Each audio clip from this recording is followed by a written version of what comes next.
Okay, good morning everybody. I'm Margaret Craig, Project Officer with Dtni, and today we're joined by Neil Mackinroy and Joe Billsborough from CLES, and also our guest speaker, Joe Cullinane, Council Leader and Community Wealth Building Champion with North Ayrshire Council in Scotland, and also Stevie McGurr, who's doing all the technical stuff in the background, so thank you, Stevie. Okay, so this is our second webinar on community wealth building, and for this session we've chosen to focus on the government's role, both local government and central government, and how officers at all levels across all departments in the organisation have a key role to play in building wealth in the local economy. But before I hand you over to Neil, I'll give you a short background to Dtni. Development Trust Northern Ireland was established in 2010 to bring together the interests of a number of community-based organisations. We're a membership organisation with 4 employees, and we serve a regional network of around 90 plus social enterprises and community trusts who are located within every council area across Northern Ireland. We have 2 key programmes: Community Asset Transfer Programme, that some of you might recognise as a CAT policy, that we manage on behalf of the Department for Communities. The CAP policy is a policy framework that provides a process for the disposal of the public sector assets to community organisations who are able to buy or manage the asset for a social purpose. Our second programme is the Building a Resilient Local Economy project that is funded by Friends Provident. This project seeks to explore new thinking and ways to influence a change in how local economic development can be delivered to create more inclusive local economies. So just a few weeks ago, we published a report From Coronavirus to Community Wealth. In the report, we set out a framework through which community wealth building can be progressed in Northern Ireland, suggesting 4 key recommendations, one of which is significant to local government. So if you haven't seen the report, you can access it on the Dtni website, or I can send you a hard copy if you forward me your details, or send Stevie an email and we can post one out to you. So I'll just pass you over now to Neil Mackinroy, who's Chief Executive of CLES, who some of you might already know because Neil has worked with most councils in Northern Ireland before. And today we've around 20 people registered from about 6 to 7 councils from across Northern Ireland, as well as officers from DFC, from the Department for the Economy, Department of Health, and Lisa O'Kane from NILGA. So you're all very welcome, and I'll just pass you over to Neil. Okay, thanks, Neil. Oh, thanks a lot, Margaret. And let me just get this right here. I've got 2 screens and it always goes a bit wrong, so bear with me, folks. And does that look right, or is it a bit dodgy? Please tell me. Does that look right? You might want to click the display settings thing, Neil, at the top. Yeah, I know. I now got off.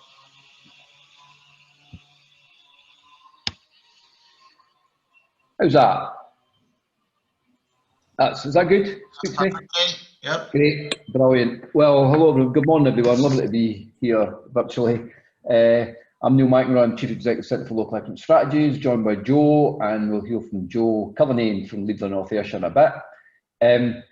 Here's the kind of format. I'm going to go a little bit through theory and practice. What's this community wealth building all about, basically?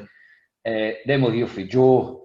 Then we'll talk a little bit more about how local government get involved in progressing community wealth building, a wee break, and then some questions. So, and I see from the list of participants, there's some people I know there. Hello, Jackie, particularly for Mid and East Antrim. It's been a long time, Jackie. Hello there, and I know a few others that I recognise. So lovely.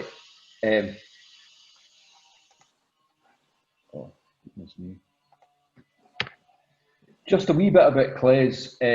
We're a think and do tank. We're based in Manchester, work across the UK and elsewhere. And basically we're a progressive economics for people, place, planet. We want an economy to work for our people or communities. Basically if it doesn't, we're doing it pretty wrong. So we need to make an economy work better for us. We're 35 years old, and I suppose unusual for a UK think tank. We've had a long affiliation and interest and understanding of Northern Ireland, and part of that, I mean, personally, I've spent a lot of time in Northern Ireland and been there for many years, and had relatives there in the past, so I'm familiar with you over there and love you to bits. And I think community wealth building can offer some things that hitherto you've maybe not been doing. A wee bit about clearly what's happening here in terms of the current crisis we've got in Northern Ireland, as well as the long-standing issues in Northern Ireland. And it's worth, I think, just thinking about the crisis we're in. And I hear some people, including in Northern Ireland, saying that, you know, we're in a pandemic, we kind of ease out of a pandemic, and then we'll go back to some normal. And it's a kind of linear thing. It's a thing that's a beginning, a middle, and an end, and there'll be some back to the way it was. Well, I think, folks, we're going to have to disabuse ourselves of that view, unfortunately, no matter how much we may have hankered for that old world, because what's happening is more of a roller coaster. We're going to get moments of intense stress, and it'll ease a little bit, but it's a roller coaster, and a bit of a looped roller coaster, because we've got probably other pandemics, and we've probably got the climate crisis. So we need to see this as the new paradigm, the new way of working, and in that we need to think quite differently about our economy and society and how it functions. And I think community wealth building was around, and I'll explain in a minute, before COVID. It's now going to play a bigger role to get us a new type of economy that gets some semblance, if you like, of social and economic justice. In that, it's worth thinking about a new paradigm, if you like. I don't want to be too grandiose and theoretical, but I think we need to think completely different about the economy and how it works. And you've got the UK Financial Times telling us, you know, that capitalism time for a reset. So just think about that. I mean, that's pretty unusual before COVID, 2019, yeah, 18th September, telling us that capitalism wasn't working that well. And then, of course, you've got the ongoing climate emergency, and look what's going on around the world at the moment. And then we've got this pandemic, maybe the first of many. So we need to make a massive shift.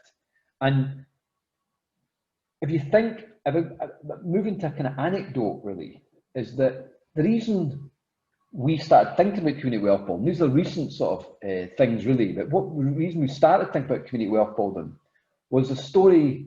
I'll give you the story. I met with a director of economic development it was 13 years ago in Scotland. And this was a period of lots of regeneration money. You remember it? Yeah, lots of regeneration spending, lots of public sector largesse.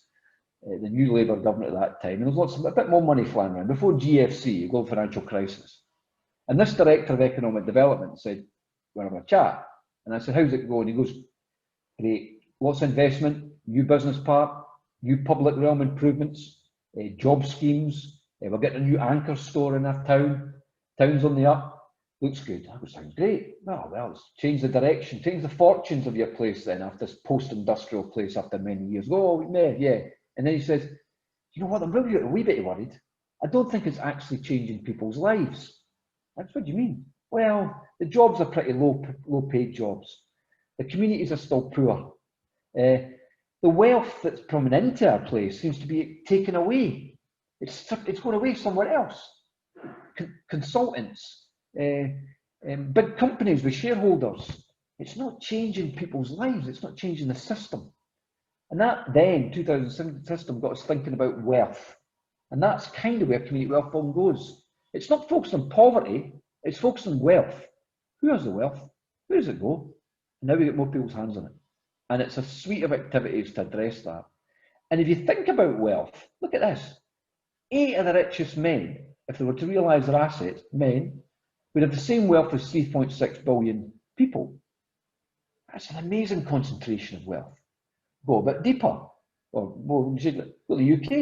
The 5 of the richest families own more wealth than 13.2 million of us. Over the last 10 years, the number of billionaires in the UK has almost doubled. Yeah? The richest 1% people own the same percent as 80% of us. These are shocking concentrations of wealth. And you wonder why some of us are poor? Some have got disadvantage. It's a wealth problem. It's not a poverty problem, it's a wealth problem. And then we look at growth. Let's have growth. Well, growth's disconnected from poverty.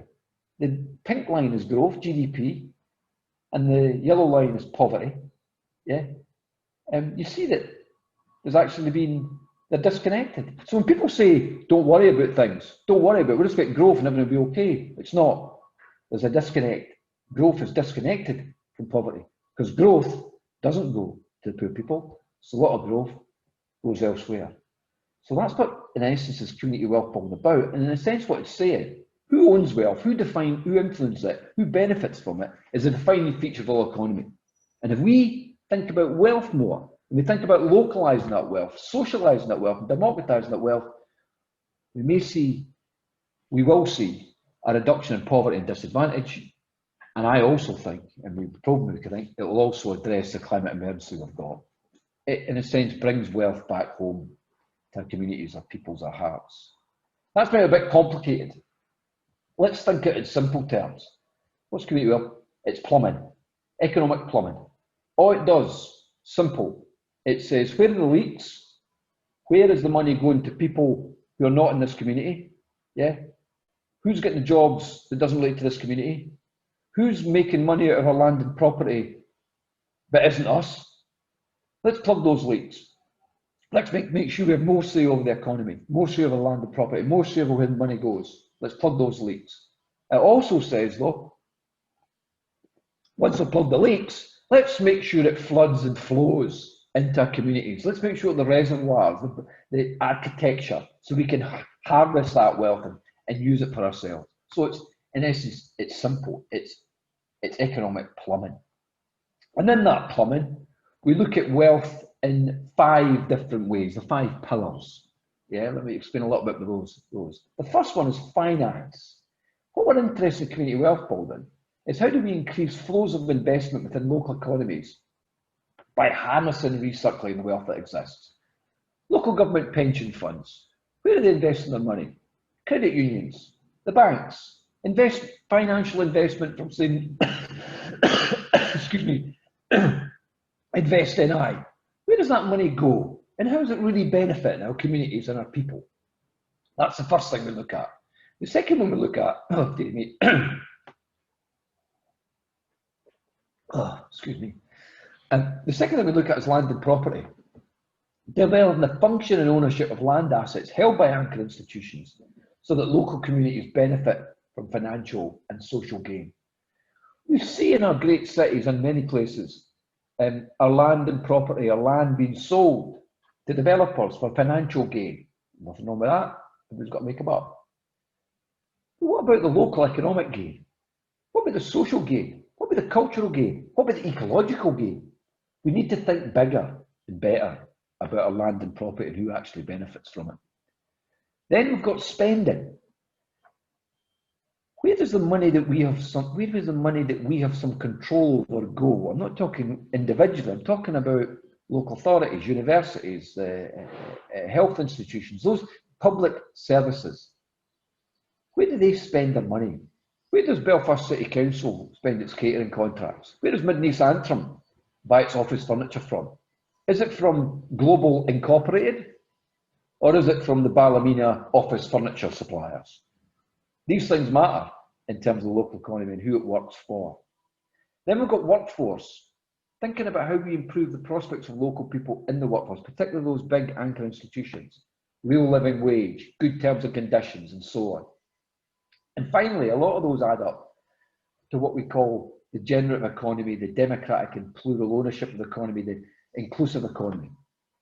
The theory goes, if you have more enterprises that are co-ops, that are small businesses, that are community interest companies, that are community voluntary sector organisations, that are development trusts, money and wealth is more likely to be locked in.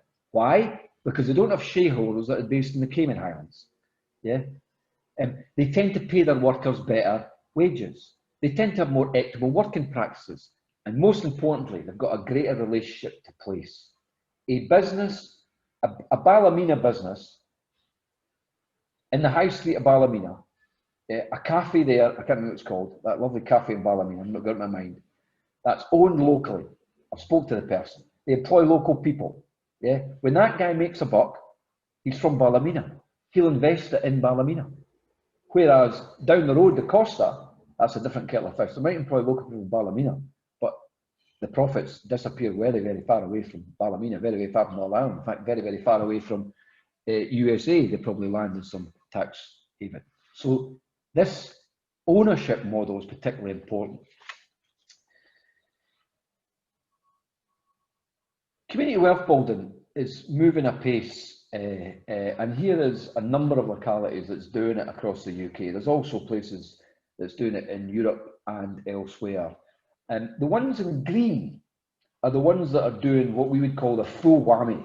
They're doing all those 5 pillars that I talked about. They're doing all of the 5 stuff, and they're doing it with intent. And I've got North Ayrshire in bold and a bigger font because Joe is here today, and also North Ayrshire is doing great stuff. The first community wealth building area in Scotland, and doing great stuff and doing fast. And I think it's fair to say doing it faster even in Preston. So I'm really impressed. You'll hear from Joe in a minute when I shut up. It's also worth noting that Scotland now is advancing community wealth building as a national government programme, though it's obviously taking place in localities. And I have been, my son's been seconded 2 days a week to do that work.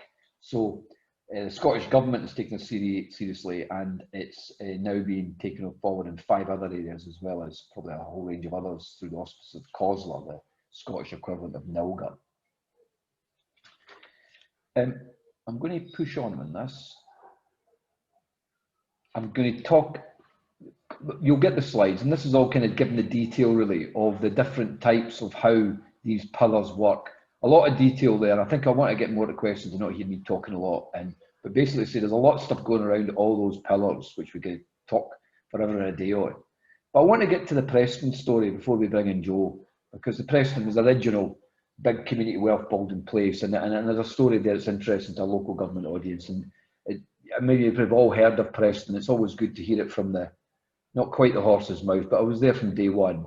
There's a bigger horse than Matthew Brown, the leader of Preston City Council, than me, but nevertheless I was there supporting and helping wherever I can from the very beginning. And so Preston's story, let's talk about that. Preston, it's 130,000 people. It's a county town of Lancashire in northern England. And in Preston, wasn't a basket case in any manner, but post-poverty, some post-industrial problems, but it had some element of a good economy back in the middle of 2010, 2011. It wasn't affected by the GFC, but not massively. It's not like a desperate place, and that's the fine, just revamped, brutalist Preston bus station, which is a fantastic sound. So what happened in Preston was they had the mainstream economic development dream. Inward investment was going to come to Preston, the Tithe Barn project. £700 million with public sweeteners going to it, and an Australian pension company was going to invest. And that is us looking down the artist's impression of the new Preston city centre. And there you've got escalators, and you've got fountains, and you've got the man looking down at all those people buying their products from lots of global chains, no doubt. And that was going to happen. That was the future of Preston. But it didn't go forward because the investors didn't want to go to Preston. The global financial crisis would go to Liverpool or Manchester, maybe not Preston. So Preston were left with a hole, not literally a hole, but metaphorically a hole in their plans. And Preston were members of Clays. Now, interestingly, we'd done some work with Belfast on the anchors of Belfast. We'd looked at all the public spending across all of Belfast, across 6 anchors: university, the councils, the universities councils, and a few others. I can't remember. And that had told us interesting about where the spending went. For whatever reason, it didn't get taken forward in Belfast, and we're looking for another area to do it. In Preston, we're interested in this idea. Why don't we look at the money we've got in our public institutions and see how we could build community wealth? Could we do that in Preston? Well, of course we could. Let's do that as the alternative. Opposed to getting inward investment, let's look at the £800 million that Preston spent across the county, the city council, the university, the registered social landlord, and the 2 colleges. Let's look at them and where they spend their money. £800 million And we found that 5% of it was spent in Preston and 39% of it was spent in Lancashire. Quite low. We thought, okay, let's see if we can increase the suppliers who could bid for those contracts, office furniture, computer work, catering, blah, blah, blah. So we worked with those suppliers, worked with our procurement colleagues, and sought to change the practice to bring more social value of supply and also localise some of that spend. And what we got was £70 million more back to the city economy, £200 million more back to the regional economy, 1,600 jobs, 4,000 more people paid living wage because it was stipulated in the contracts. And now what Preston's done, through the offices of my good friend Matthew Brown, the leader of Preston, he's now got a massive programme of work around all of the anchors, all of the pillars. He's doing stuff around land and property, looking to see how community can benefit more from land and property developments. He's looking at municipal energy schemes. He's looking at workforce, particularly around the hospital, and how the hospital can employ more local people. He's looking at financial activities. He's set up a community bank with other councils in the northwest.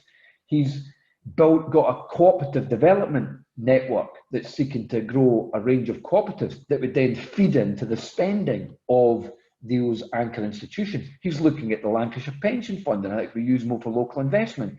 The whole portfolio has been done, making sure that wealth is circulated and works virtually the people and communities of Preston.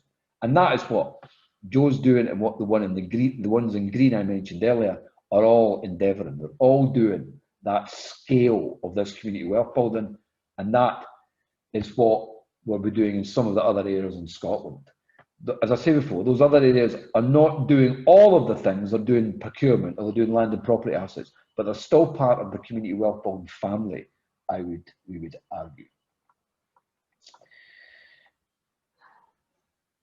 There's also interest from sectors, and there's in the long-term plan, the NHS England long-term plan, there is now a recognition that NHS is an anchor institution, and imagine the power of their spending, the power of their workforce, and the power of their land and property assets in terms of encouraging wealth. And what's interesting about from an NHS perspective, it's seen is that growing the economy and making a better economy is actually addresses the social determinants of ill health. We know that if people got a job, they're less likely to be ill, in simple terms. And the NHS is seeing that preventative role, that their spending power and their land and property holding power, if redirected towards communities more, could create a health dividend. A little bit about Scotland, then I'm going to bring in Joe. There's this rollout of other areas aside from North Ayrshire. There's keen interest from COSLA colleagues, including Joe, and that's the Scottish Local Government Association. The job I've got in my 2 days a week, and my colleagues have got, is to coordinate community wealth building across Scottish Government. You can imagine this relates to planning departments, it relates to finance department. I'm in the economy directorate. It relates to communities, the social renewal, the regeneration activity. It relates to, I had a conversation today about European structural funds. It relates to a whole range of things. So it's trying to penetrate the tentacles of community wealth building into other policy areas. That's the aim anyway. Also, I've been liaising and dovetailing a whole range of public, private and community stakeholders across Scotland, the Baltic community sector, the Development Trust Association of Scotland, Chambers of Commerce, Scottish CBI, a whole range of stuff to kind of tell them, look, community wealth building matters, get on this game, it's really important. And, you know, obviously there's variation, I suppose, and enthusiasm and encouragement given to this, but nevertheless, we're getting the message out there, and there's a groundswell, I suppose. The pace always could be faster, but at least there's something happening there. That's all from me from now. I'm going to shut my screen down because I don't think, is Joe Cullinane, did he fix his problems with his? Yeah, Neil, I'm on my phone, unfortunately. I don't know what was happening with the laptop, but I am here. Great. We'll keep your holding slide, Joe, like that one, yeah, and then you can just speak. Can everybody hear Yes. Joe okay? Can everybody hear Joe okay? Joe, speak. Hello, how you doing? Aye, fire on, Joe. The floor is yours. Magic, thanks, Neil. And Neil's obviously gave a sort of really flying overview of community wealth building and the nuts and bolts of it, the 5 pillars, etc. So just want to kind of add on that about what our community wealth building journey in North Ayrshire looks like. So a wee bit of background first to North Ayrshire in our local area. We are a fairly small local authority situated on the west coast of Scotland. Our population is around 130,000 people. We're an area with the scars of deindustrialisation during the Thatcher years, and we've never really recovered economically or socially from that. We have up to 1 in 3 children in areas of North Ayrshire who are living in poverty. We have a weak labour market, the lowest job density in Scotland, and the Scottish Government's economic analysis suggests we have the least resilient local economy in the country. So I've started off by depressing everybody about North Ayrshire, but let me just say that for the last sort of 4 decades, politicians and council officers in North Ayrshire have been playing the sort of traditional economic game. They have been chasing inward investment. They've been hoping, if it ever does arrive, that the benefits of that inward investment would just simply trickle down to our people in our communities. And we know that that simply doesn't happen, that all that does happen is that regional inequality between areas like mine and those areas in the east of Scotland, for example, just continues to grow, and it certainly doesn't benefit our communities. So it's not as if over time we haven't had investment either. So we've had an urban regeneration company, Irvine Bay in North Ayrshire, but they carried out very traditional regeneration projects. They put in fancy paving stones, for example, in town centres, but they never ever lifted their heads to see that actually all around them was vacant and derelict buildings. So the changes were very much cosmetic rather than sort of whole scale looking at ownership and the reorganisation of the economy. So for me, there's no question that we need to change tack, that we need to look at a new model, and we need to be looking at how we as a local authority and across Ayrshire as a whole start to build a more generative rather than extractive economy. Neil set out the 5 pillars, so I just want to talk about how that's working in practice here in North Ayrshire. We launched our strategy in May this year. It's the first community wealth building strategy in Scotland. It covers the 5 pillars and contains 55 actions across them. On procurement, yes, we want to spend more locally, but we also want to spend more with generative businesses, so cooperative, social enterprises, etc. Because these type of businesses absolutely have a different value set to for-profit businesses. And therefore, I certainly don't see, and I don't think our council officers see it as being good enough just to simply spend more locally. We need to be maximising the benefits of our public pound and investing that with generative business ownership. To do that, we're changing our processes on procurement. We no longer see it as a technocratic process of scoring contracts, but rather a really powerful tool of economic development. And therefore, the most important part for me in terms of procurement is not what the procurement do to score the contract, but it's actually what the business team do to animate the market, to go and explore the local supply chain and see what they can offer, to make sure that businesses who are able to deliver on that contract are able to bid and be competitive in that process, and longer term to look and see if we can create new enterprises to fill any gaps within that market.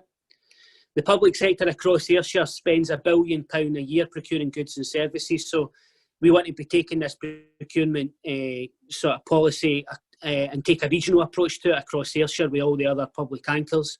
And I'll touch a wee bit later on our Community Wealth Building Commission. North Ayrshire Council is the biggest employer in North Ayrshire, and the Health Board is the biggest employer in Ayrshire. And I think that gives us significant power to influence work across the region. We need to use that power to offer job and training opportunities, modelling apprenticeships, and also to target our recruitment policies to lift people out of poverty. So we want to be targeting women, we want to be targeting, in particular, single parents, people with disabilities, etc. Those groups who we know have real difficulties within the labour market.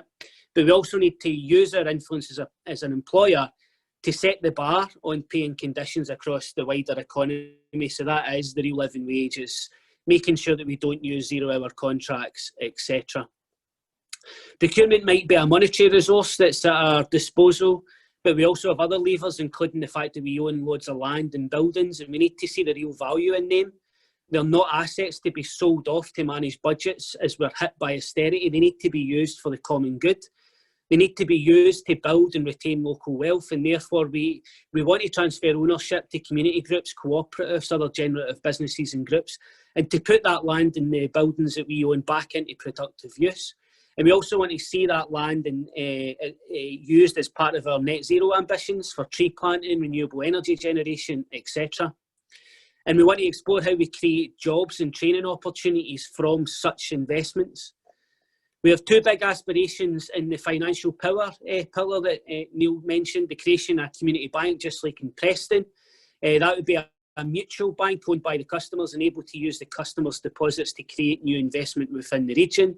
It would be a fully licensed bank with the Bank of England. It would need to serve a much wider geographical area than North Ayrshire or indeed Ayrshire as a region in order to get that banking licence from them. And it also requires £20 million of capitalisation. So it's a longer term aspiration, but it's one that we're not sitting about and leaving in the document. We've started to have discussions with stakeholders already around the advancement of that sort of West of Scotland Community Bank. The other aspiration within the financial power pillar is the use of Strathclyde pension fund. So it's a massive pension fund, serves a number of local authorities and other public bodies such as Scottish Water. It has £24 billion of investments, and as Neil and Cles have described, these pension funds are reservoirs of local wealth, because actually the fund is made up of the workers who live and work in that area, contributions to the fund, and indeed their employers' contributions as well.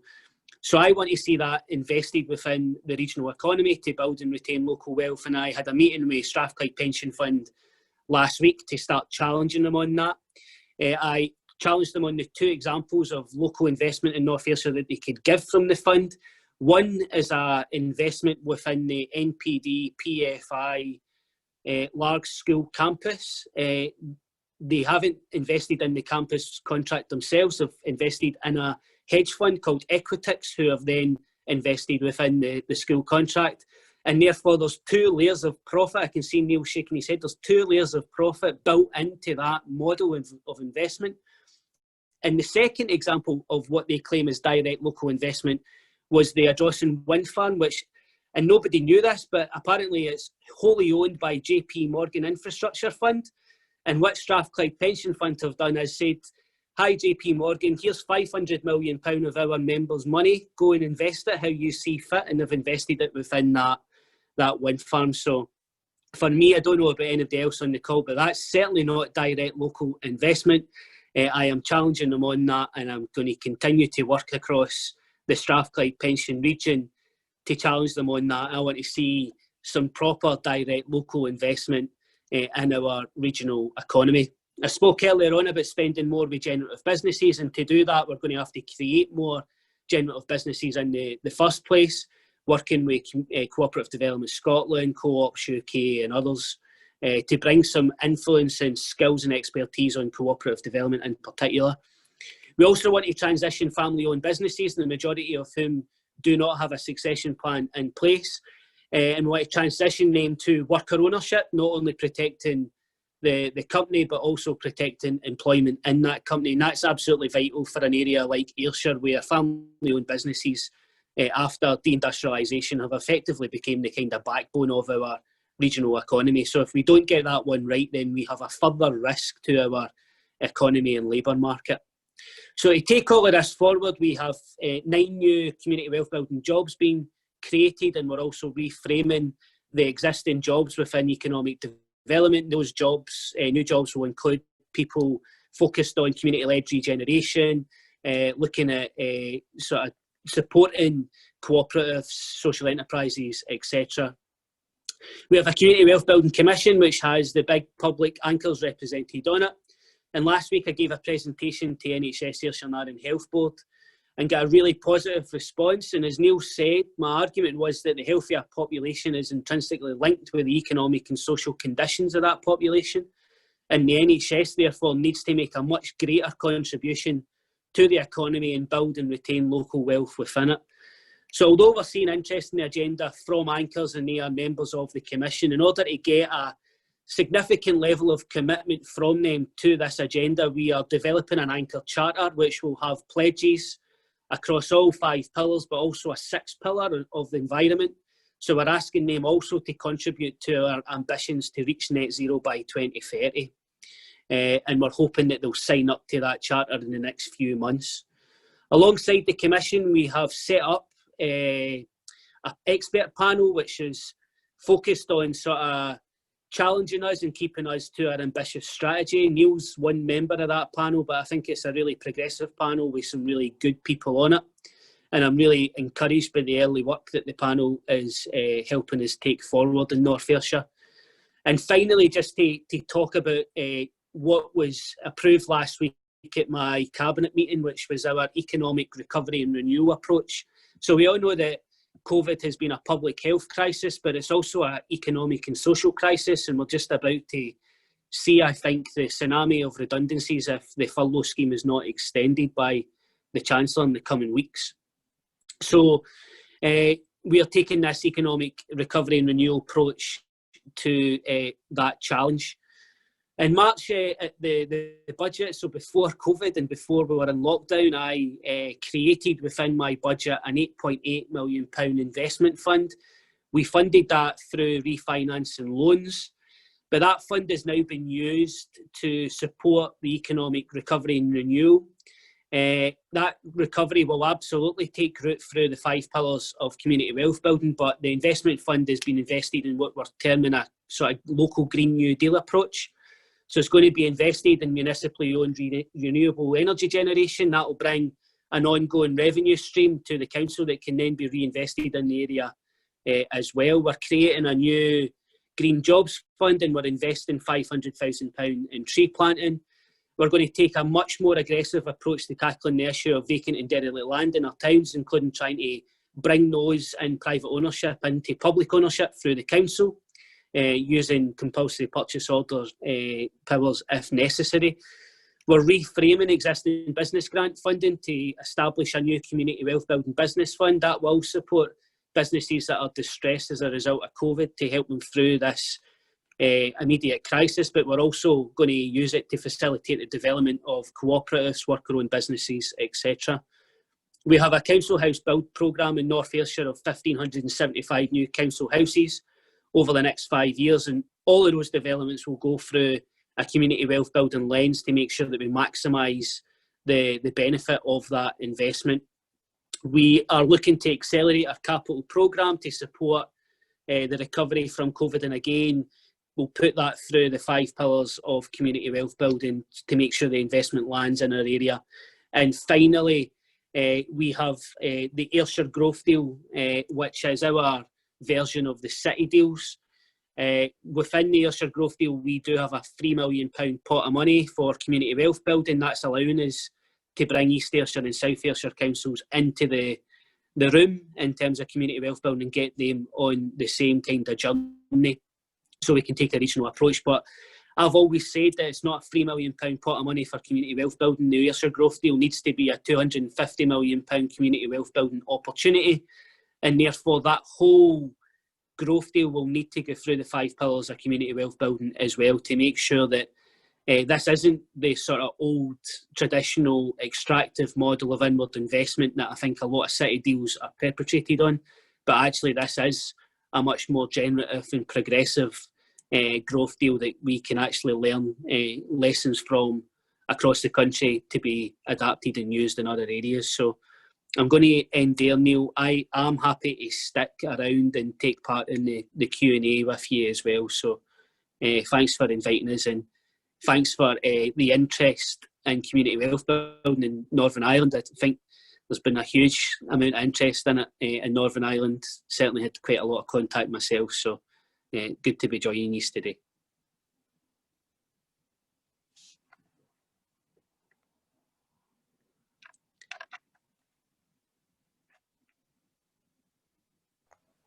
Sorry, I'm talking away, and you can hear me now.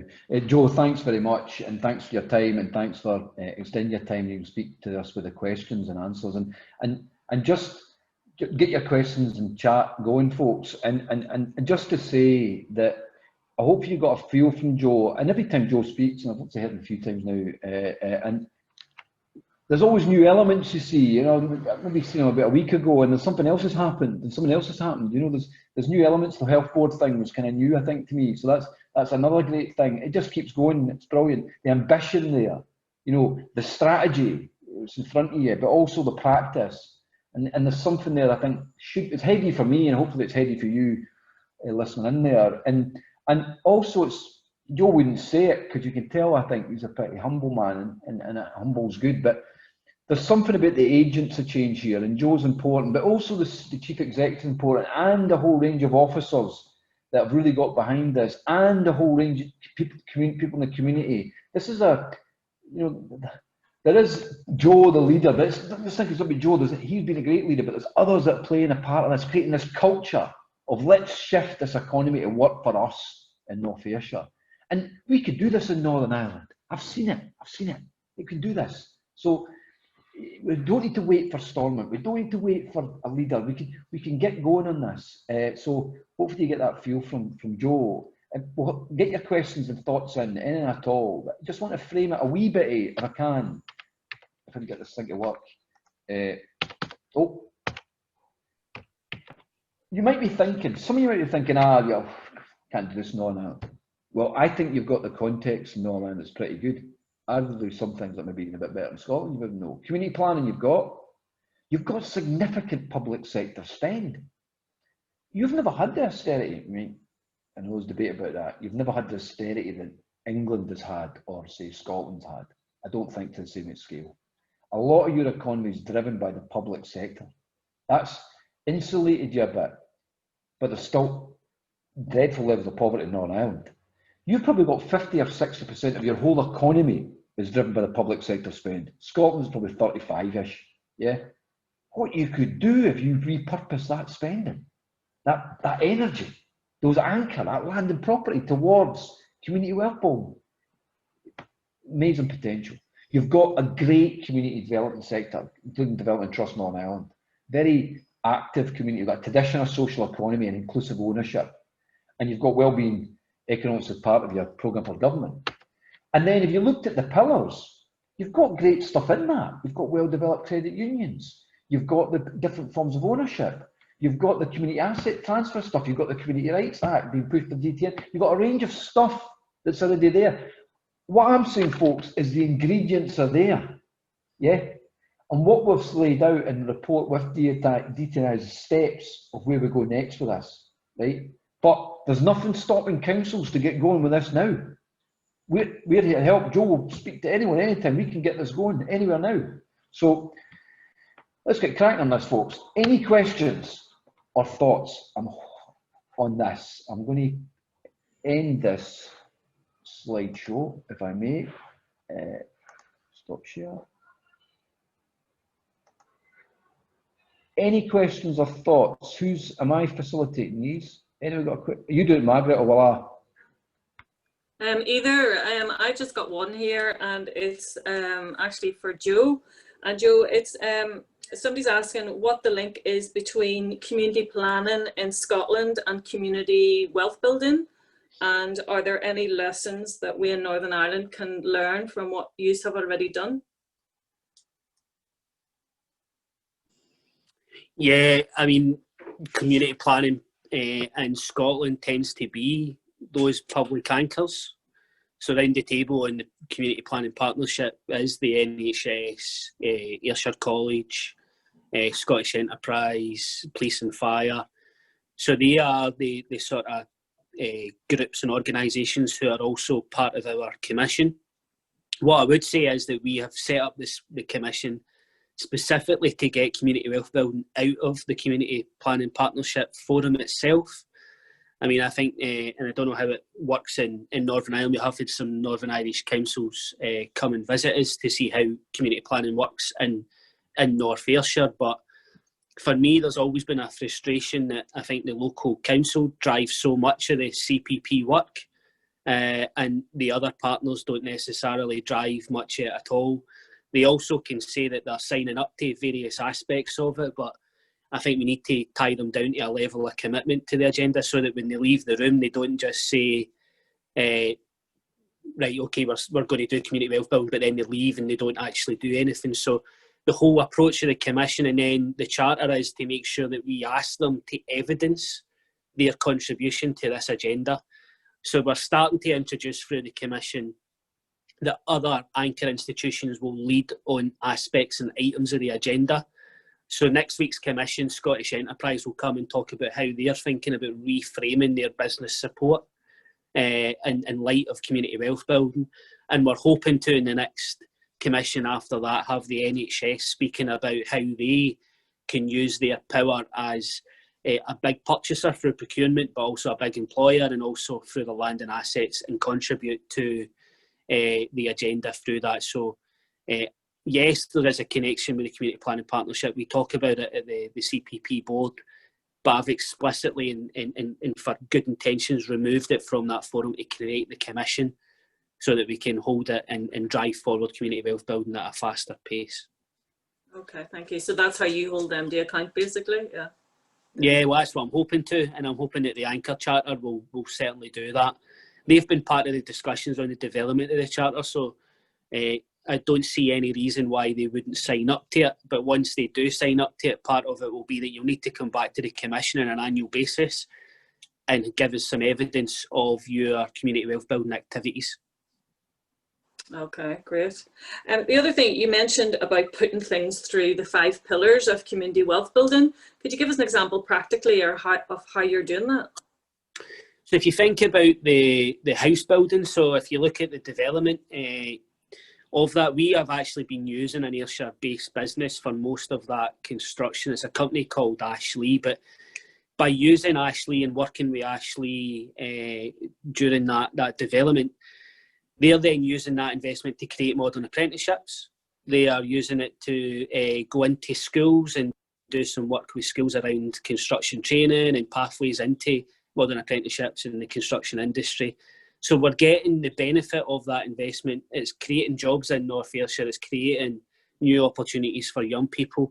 And I suppose the other bit is obviously it's taking advantage of our land and assets. So that one kind of investment has absolutely been seen through the lens of community wealth building, making sure that the pound that we spend on that circulates around the Ayrshire economy and creates employment, good employment. Okay, thank you. I don't have anything else. Joe, do you have anything from the chat or that? Yeah, I have a few here, Margaret. Gavin McBride was asking about procurement, was more of a comment, I think. To tackle the procurement issue, you need to be engaged with the Department of Finance, Construction and Procurement, Procurement Policy Division and the Strategic Investment Board, which owns the Buy Social Toolkit. Any comments on that, panel?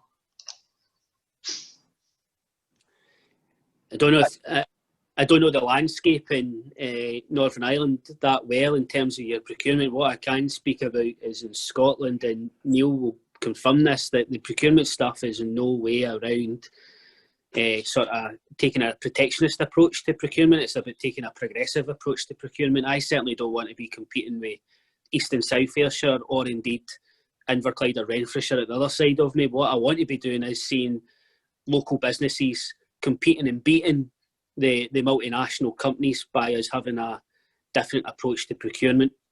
As I said in my sort of chat, the way that it works in North Ayrshire is that we have the business development team now out animating the market, trying to get the supply chain up and competitive to bid for contracts.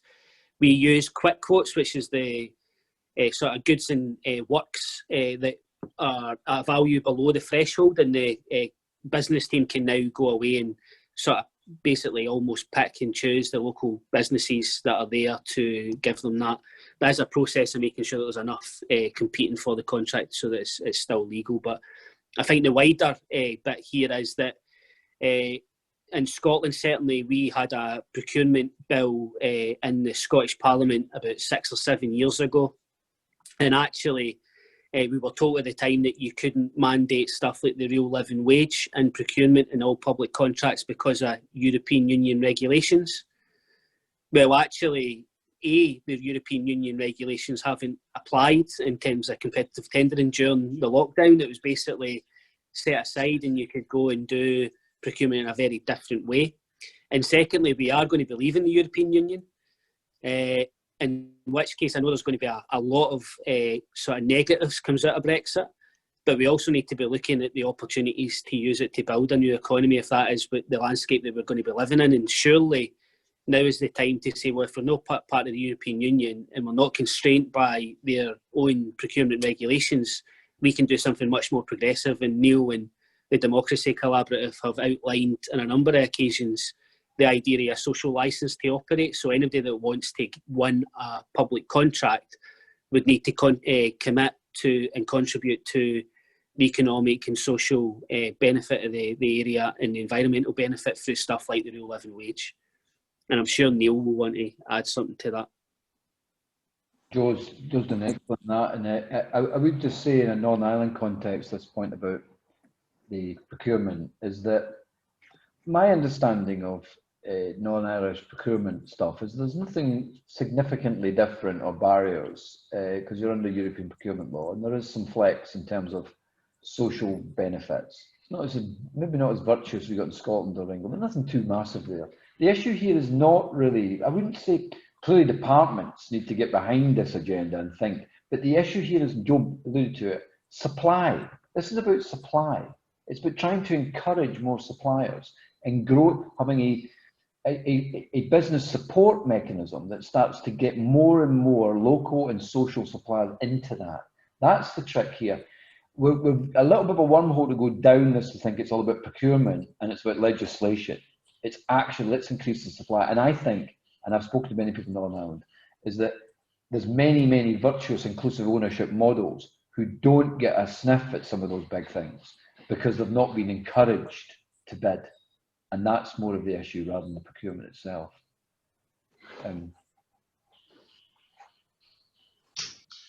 Okay. There's a question there from, it was Gavin, was it? Not Gavin. Is that the one about Amazon? Are you bringing Yeah. that one? Yeah, that one. How do we persuade the community to purchase goods, services from the local economy and not Amazon or Curries on the lowest price basis? Well, I think this is a hard one because it's consumer choice, and I think things are changing though. And the first thing is things are changing in consumer behaviour, the provenance of our goods and services. Yeah, so environmental health. If people's getting paid a living wage that's working on it, and how much carbon is it producing? This is starting to get into our consciousness.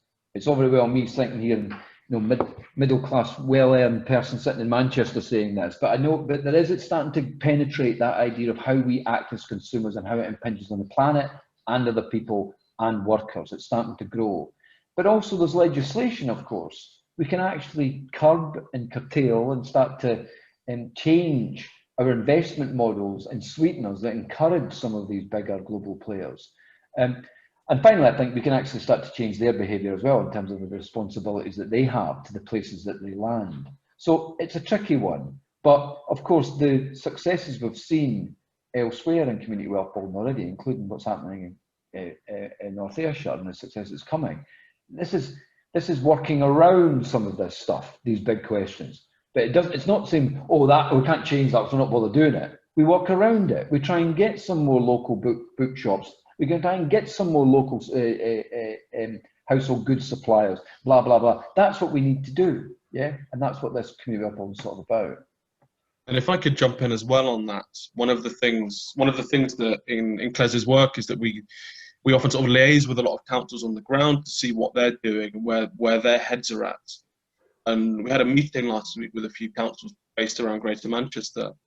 And one of the things that I thought was quite interesting is one of the councils we're working with they've recognised the question you asked, Gavin, and it's a difficulty. But they've also seen an opportunity in this moment where we've had really sort of fluctuating patterns of demand. And so they've helped set up a platform where you've linked together the local taxi firm of course, they've got very little demand right now, with local independent retailers.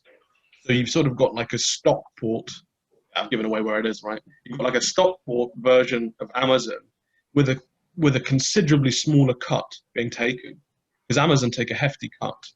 And so you can get, you know, your local fruit and veg, which people want to buy in many cases if they can afford it. And that's the medium long-term aim of community wealth building. You have more money in your pocket, so you can make these choices, as Neil gestures towards. But they've set up a sort of alternative platform where you've got a local sort of taxi cab delivering your veg picked locally within an hour. So I think there's the opportunity to be innovative and change the sort of role of the council in convening and bringing together the local supply and making it attractive to people. Yeah, nice one, Joe B. Yeah, excellent point, and that's great. And I had that example from Stockport. That's really good. With all this stuff going on all the time, all around us, and thanks for bringing that in, Joe. There's a question there from Paul.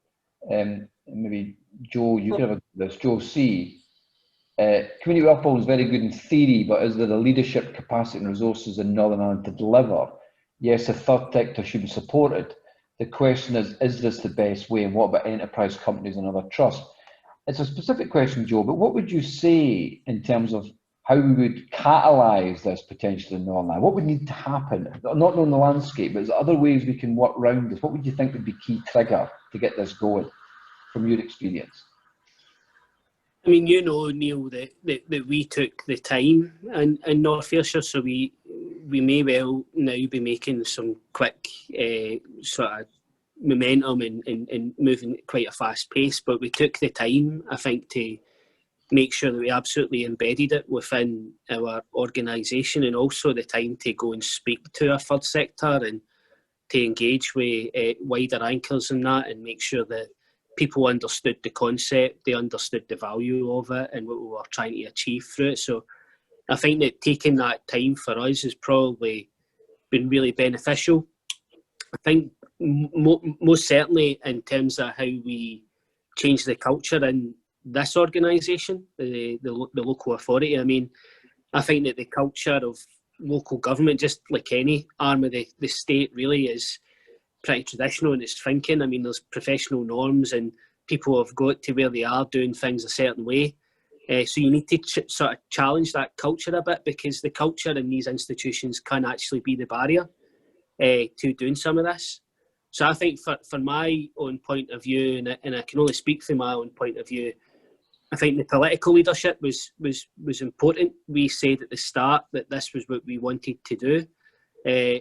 Once we met with Matthew Brown and yourself, it was like a light bulb moment around this is what we've been trying to sort of talk about in terms of changing the economy, but we've never really had a concept to tie it to.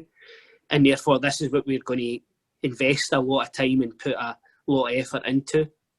And then for that political leadership, taking the time to make sure that the officers then understood it and had a level of commitment to it as well, and that they were willing to change the culture and the way that they do their jobs. So I think that was really important for a local state point of view.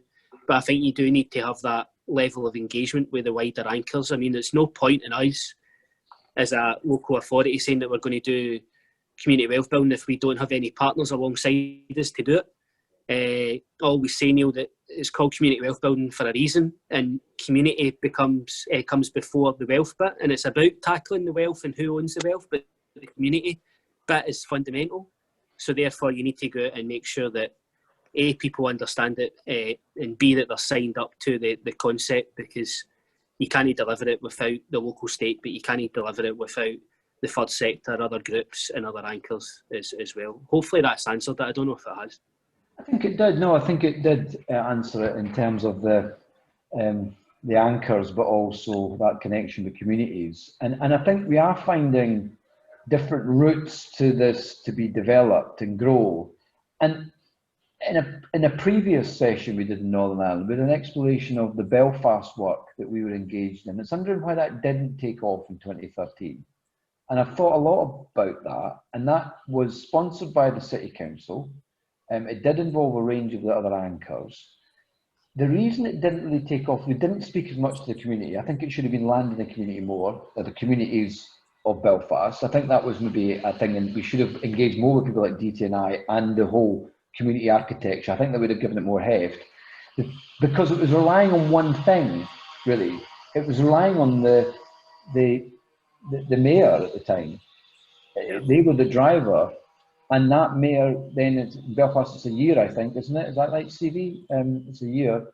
And they were no longer the mayor, and it lost a bit of impetus. So I think it needs to have many people that are behind it, anchors, community, political leadership, officers. And I think that's where it stumbled, and there's a lesson there for that.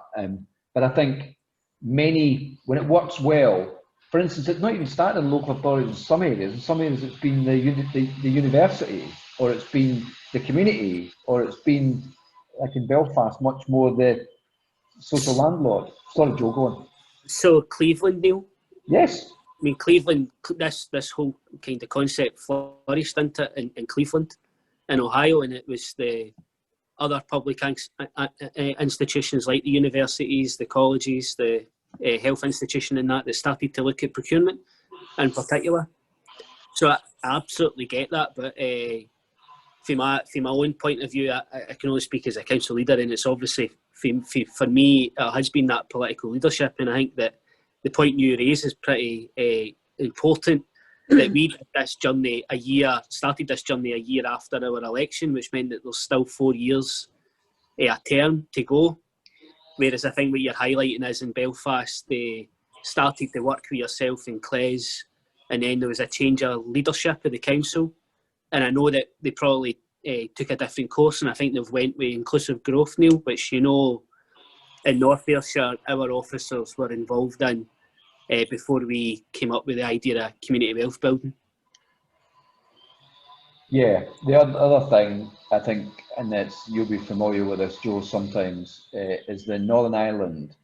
There's a lot of agendas, and there's a lot of almost too much policy. It's kind of faddism. It's like there's always a new pot of money for something else. And I think that deflects us away from the fundamentals that we actually need to shift to the economic system so that it works for well-being and works for communities. When you get another pot of neighbour renewal and another pot of that, it just thinks, oh, we're tackling a problem of poverty. We've got a new neighbour renewal scheme. Well, we're talking about something much more systemic. We're actually talking about changing the economy itself, not just a new bit of public sector funding. So there is a curse of faddism and too much layering of stuff about in Northern Ireland. I don't know if anyone that's listening in would agree with that. I mean, I'm speaking as an outsider, but I mean, I'm keen on hearing some Northern Ireland voices on that point I just made, really. Anyone want to come in? Stevie, can we open this so as people can speak? Or do they have to post their questions? No, we can hear them, but so far everybody's been a bit shy, Margaret. So oh, I see. Right. Okay. Oh, I thought they were just being. No. But we have one other comment that you might have seen from Louise McMahon, who says, "Best if we view community planning in NI as a vehicle for creating awareness of what other organisations and sectors do and can contribute, and creating those relationships and networks. In this way, community planning partnerships must exist because the legislation is there, but they will be catalysts and enablers of new and different ways of working." You're shaking your head vigorously there, Neil. I think that's right, Louise. And I've been involved, I think Jackie Patton from Mid and East Antrim just left, but I was involved quite heavily with the community planning partnership in Mid and East Antrim. I don't know where Louise is from. And I think that's right. I do think Joe's lesson from North Ayrshire is correct, though. A community planning partnership is not a community wealth building partnership, but a subset that's focused around particularly those anchors that are prepared to play the community wealth building game, if you like. I think that's very important. And so I agree with Louise. I think it should be something where they contribute and create relation networks, but and catalyse stuff. But in terms of actual doing, I think you would need a subset, a community wealth building subset, or even the economy subgroup, perhaps, of the community planning partnership could be the vehicle. But I don't think it's that planning partnership at all, because there's a horrible mess of structure that you've got there. I think focused on the community planning economy bit, or a subset that goes hell for leather and turning the dial on those 5 pillars. And plug our own organisation, if I may, at this point. We've done a range of different action plans and diagnostics for councils, including with North Ayrshire, that help to catalyse that. I mean, it's everyone else to do it, but it seeks to create some resume to what a partnership should be doing to advance community welfare. Good question, Louise, and good thought. Louise is from the health department.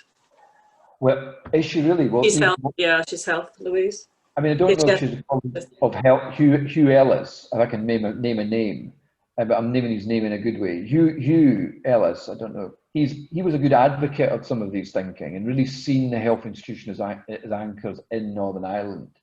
And was a very, is that the health trust? What do they call it? Sorry, no, it's the health trust. Yeah, Health and Social Care Trust. I'm not sure if Louise is from the trust or she's from the board. I don't know if she's on there. She could maybe let us know. It could be. The Health and Social Care Board, yeah. Right. It could be that. It could well be that the driver of community welfare comes from the health. Seeing the preventative role that growing the economy brings, and also their lessons from PPE and procurement terms during this crisis, as well as building back greater well-being for the communities of Northern Ireland. I'm giving a kind of political narrative, really. It seems to me it could be the health sector that drives this. And I had this conversation with some of the university, Queen's University, it could be the university. It doesn't need to be the local authorities, but yeah, I'm interested in I'm actually interested more in what Louise thinks, really. I think Louise is there. I'm Louise, not sure. fire in. I'm here. Can you hear me? Yes. Yeah. So I'm from the Health and Social Care Board, so we commission and put in place the services that the trusts provide and primary care, the GPs. So as you said at the outset, Neil, well-being, most fundamental to that is having a job, but obviously having a good job and a safe job. That's the first comment I would make. So secondly, we're very focused. We all know in health and social care that well-being is about the other factors in your life, not only, cardiac surgery and all of that, essential as they are, but it is about poverty, about inequality. So we in health and social care, if all we cared about was trying to reduce some of the demand on health and social care, we would be embracing this anyway. With regard to your point, Neil, about as an anchor tenant or something, whatever, you said we're, huge public sector in Northern Ireland. Northern Ireland health and social care alone, not including contractors, employs 65,000 people. Everybody from, cardiac surgeons to porters and lab people and lawyers and, estates people and so on. And there have been attempts in the past to, bring people in from very deprived areas and get them trained up and so on. I think we could do a lot more of that if it was done in a systematic way across government departments and so on. So we're a huge employer. The Belfast Trust alone employs 22,000 people. And then outside of that, there's private and community voluntary sector, nursing homes, the domiciliary care sector, and all of that. I'm involved at the minute on community planning, and I think we need to get it into perspective. I would agree with everything you said, Neil. All I'm saying is it's there. And over the past few weeks, we've had a plethora of really useful things like this, where there's a lot of talk about what happened during this first wave of the pandemic in terms of people coming together. Amazing things happened. So people were redeployed. Or as somebody said, Joe I think said, about they were on furlough, so they were available to get involved in communities and help. And somebody, the Black Mountain Trust or something the other day, said every home in every street, the door was knocked and needs identified, basic needs like those food parcels, but also other issues that formal health and social care wasn't getting at.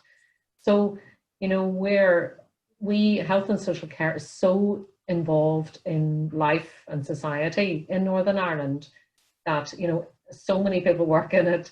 If they don't, their husband sister or whatever. Everybody, you know, everybody uses it. So absolutely, we're here. We're willing. You know, open doors, and you know, not to trumpet community planning, but it has sort of, you know, unlocked a few things and relationships, and where are a big unlocking that's needed to answer those questions. So Joe, what Joe's describing there is just not so easy. I don't think it's easy, but we're inhibited in Northern Ireland because of, you know, councils don't have housing and social care and all the rest of it. So where that needs to happen is government departments in Northern Ireland, that openness, or creating structures so that they're better enabled to work together, so that the economy is seen as vital to health and so on and so forth.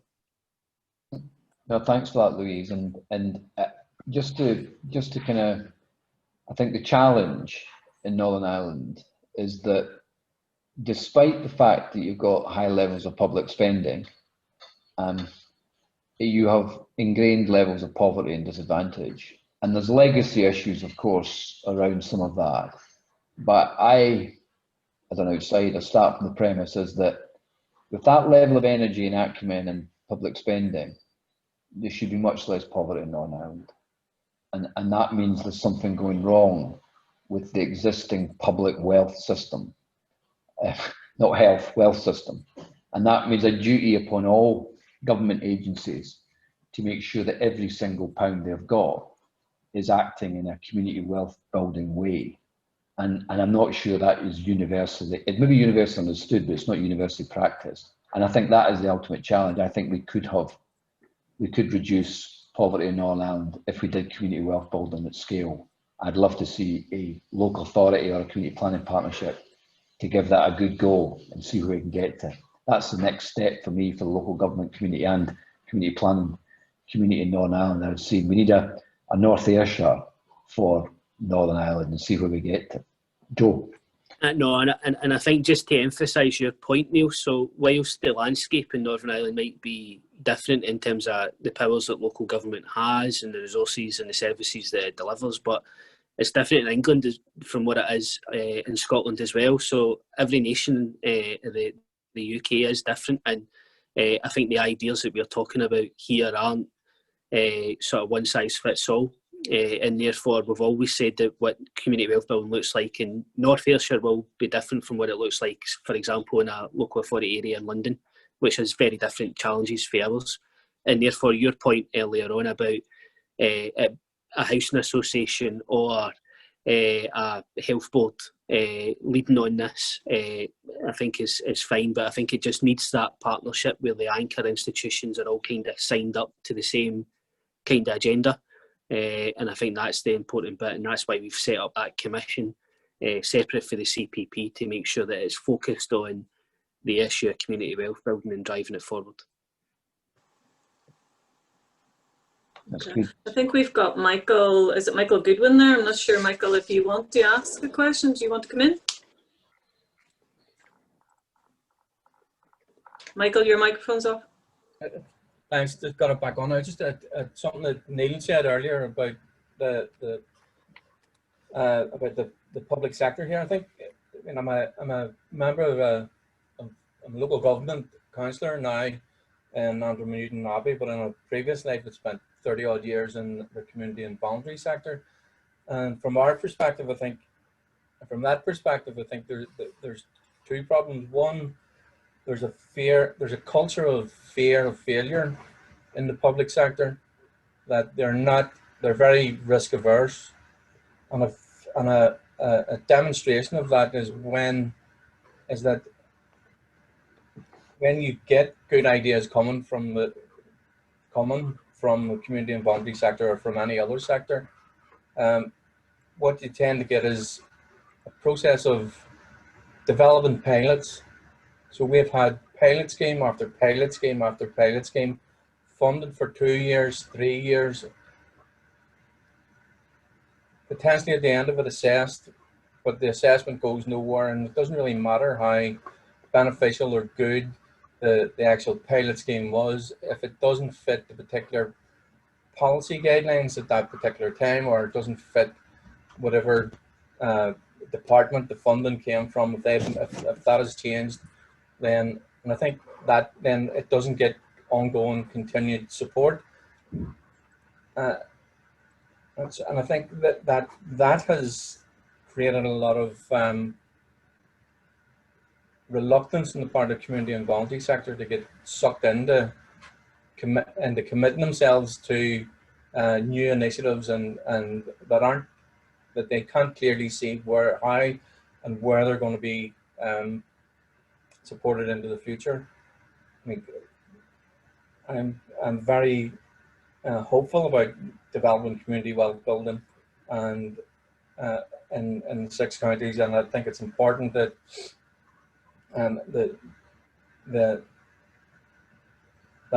the information about it is spread further and wider, but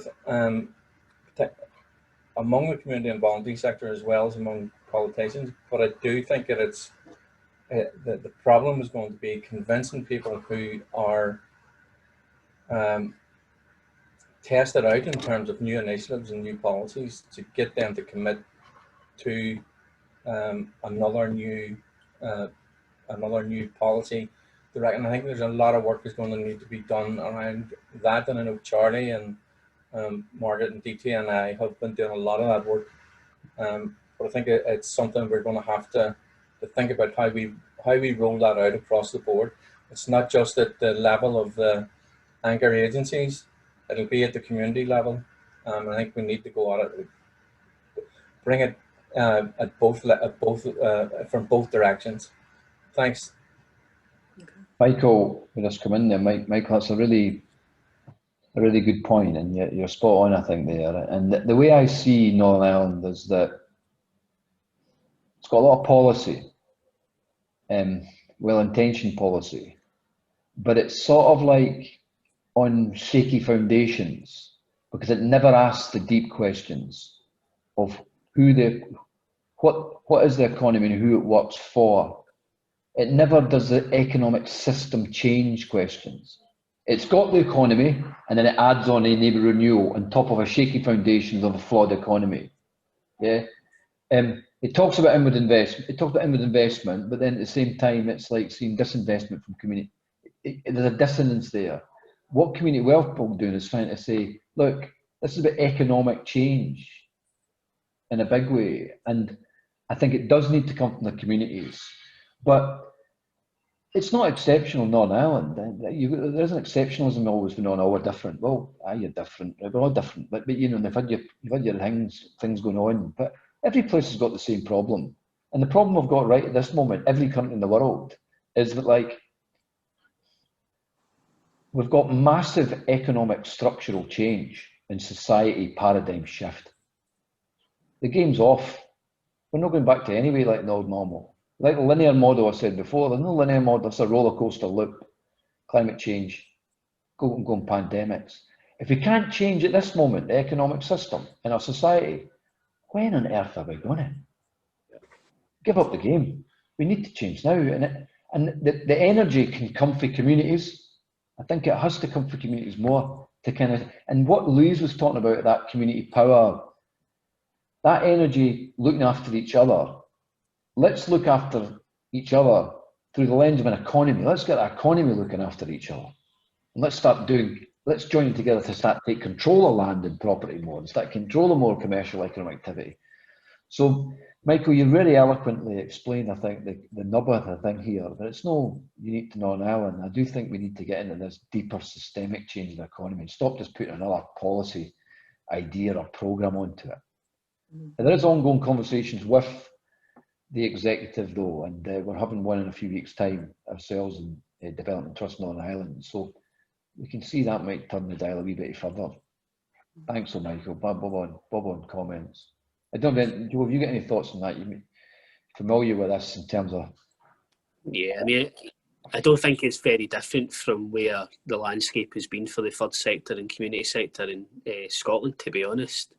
There's always a stream of different pots, and all the third sector organisations in Scotland seem to live sort of hand to mouth like a lot of families in poverty, and what I would say is that I don't see this as just a sort of another wee pot of money or small project or initiative. This is the systemic change. This is what we should be doing going forward. It shouldn't be that we have a wee pot of money for this and a wee pot of money for that. We should be looking and focusing on how do we build and retain wealth within local and regional economies.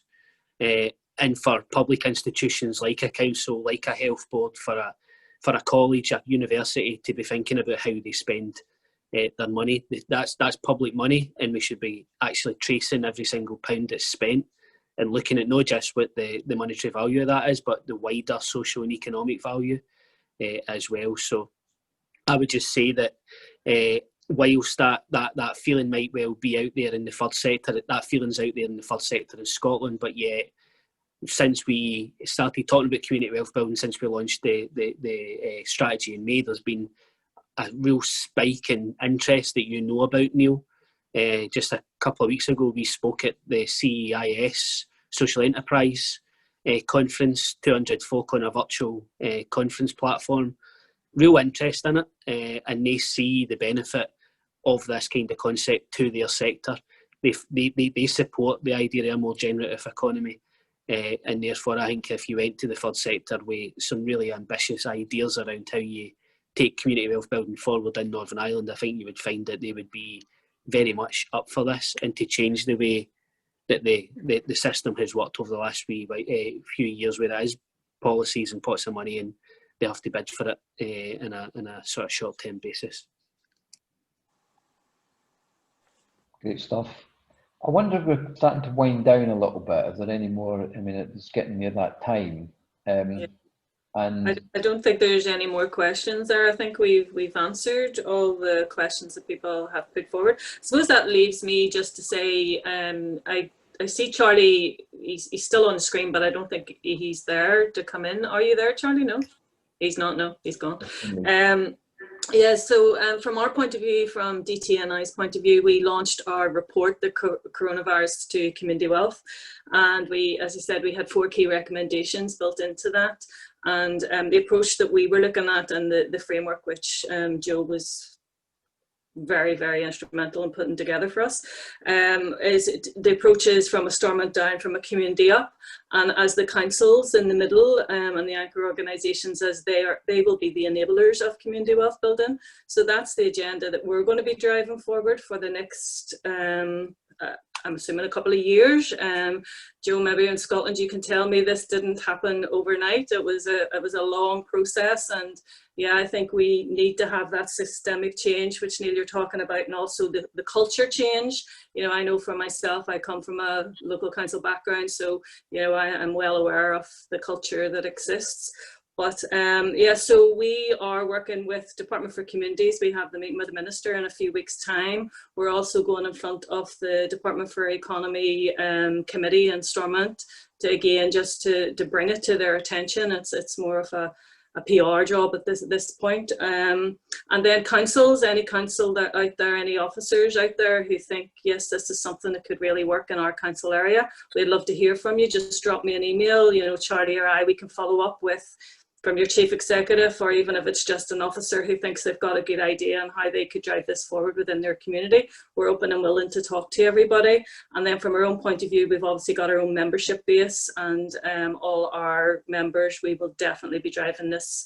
And, you know, just what you're saying there, Joe, you know, from the community point of view, you know, maybe they could be the drivers of this and we can bring on board all the agencies. So it's an interesting time, and a lot of work ahead of all of us for to change the economy. So yeah, we're DTNI, our emails, they're all on our website. You know, if you've got our contact details there, any one of us are open and willing to have a chat with you. And obviously working with Claes have been a great partner for us in this whole agenda, and will be as we move forward. You know, we'll move forward in partnership. Okay, so as Neil, Joe, any other comments? Stevie, before we close? No, except to say thanks very much for everybody for coming, really. You know, nearly everybody that signed up turned up today. really, really enjoyable chat. So just thanks particularly to Joe C for turning up today.